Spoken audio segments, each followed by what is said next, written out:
You killed your own self from a parallel dimension? Cool helmet. All right, guys. So on this episode of Peacemaker, we got season 2, episode 2.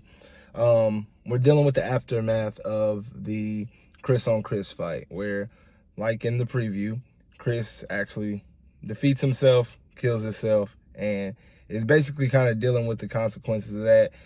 He finally gets Adrian, or Vigilante, to help him dispose of the body. So that same incinerator that we seen that alien use in the in like the little quantum tunnel or whatever, they use that incinerator to kind of get rid of itself. So now that universe, which we'll call Universe 2, which I actually think is Universe 2, is lacking a Chris in its universe. In Universe 1, we got Economos. He's still doing the sting, and we get a flashback. And in this flashback, which happens 8 months ago, it's when Rick Flag Sr., he becomes designated as the director of Argus. His first thing that he wanted to see when he became director is what happened to my son. As we all know, in the Suicide Squad, Chris killed Rick Flag Jr. Rick Flag Sr. finds out, instant remorse. He's like, I want 24/7 surveillance footage on Chris, which is why we've been doing what we've been doing. And he's pissed the fuck off, rightfully so. His son is dead, and it's all because of this guy, somebody who he don't even fuck with anyway. Economos is dealing with that, having to be loyal to Chris, but also having to be loyal to his job. And Adebayo brings up that fact to him, saying like, hey, you like just quit. Like, it's that freedom is going to push you to excel even further. He's more so concerned about the money though, and not his friend. So we'll see how that kind of unravels as we go along.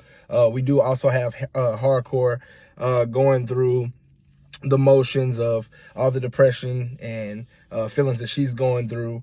And the lapse that we get is all because Chris knows that in this alternate universe, he actually has Harcourt as his girlfriend, and somehow he managed to fuck that up. He sees it as an opportunity, like, here, I can do things right. But she doesn't know that he knows that. So it's always kind of like that tension there.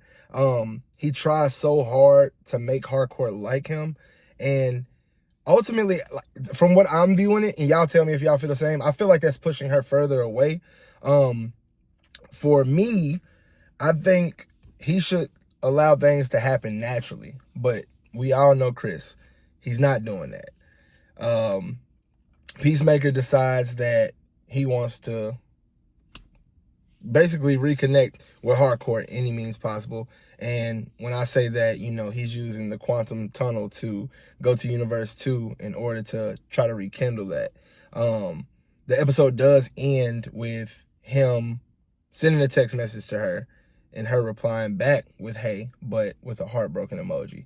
So we're going to see how that unfolds as well. We did have a crazy scene with Eagly in this episode where Tim Meadows, his character, which is Flurry, kind of like Nick Fury almost, he is watching Economos watch Chris. And he's been sent there to monitor him because they don't trust Economos. I think that's going to play a major part in this season. Tim Meadows has his own group of mercenaries, basically, who attempt to go into the home of Chris while he's away at the party to link up with the 11th Street kids.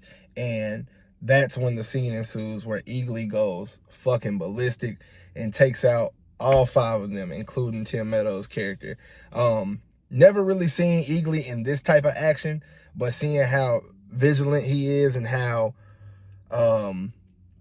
agile he is, he definitely, he's a force to be reckoned with, even by himself. So with Peacemaker being that and possibly getting new tech from Universe 2 with the helmets and things like that, it's going to be really fun to see how powerful Peacemaker can get. I don't think he's going to be like beating up Superman or nothing like that, but physically he can hang with some of the lesser known characters. Like, I think he'll give Hawkwoman a run for her money for sure. Batman will beat the shit out of him. We don't even know who DCU Batman is yet, but I'm sure that would be something he wouldn't want to do, but because he's not that smart. But in terms of like his technology and the things that he has, like the different helmets he has, he could definitely give a lot of these people a run for their money. I mean, this episode right here, it did slow down a little bit from number one. It's not as many cameos, but it's setting things up. We got 8 episodes of this. It's only episode 2. They're definitely putting everything into place. I've been seeing a lot of like theories that maybe this is leading to dark side. I don't know how. When I see these types of videos, I try to stay away from them, so I have my own thoughts, my own opinions. Honestly, right now, I don't know. The only thing that I do know is they mentioned that Harcourt's boyfriend is a jarhead, and a jarhead is normally somebody in the Navy, I think, or a Marine. And I heard that in some instances, Jon Stewart, which is played by Aaron Pierre, is in the comic books, he's normally a Marine. So I'm interested to see if maybe those big cameos that James Gunn keeps hitting at, if that might be him. If maybe we get a glimpse of him, which would be amazing. Aaron Pierre, definitely, man, that is the perfect casting. Like I'm so ready to see what he does in the DCU. But like I said, we're not quite there. We still got a ways to go. But ultimately, y'all tell me what y'all think about Peacemaker season 2 so far. This one right here, of course, is for episode 2. So tell me all about episode 2 in the comment sections. But yeah, tell me what y'all think. Where we about to go. I want to hear some theories from y'all too. And we just gonna see what's popping, you know what I mean? But for now, y'all know what we do. We're gonna leave this one in the rear view, and I'll holler at y'all next week.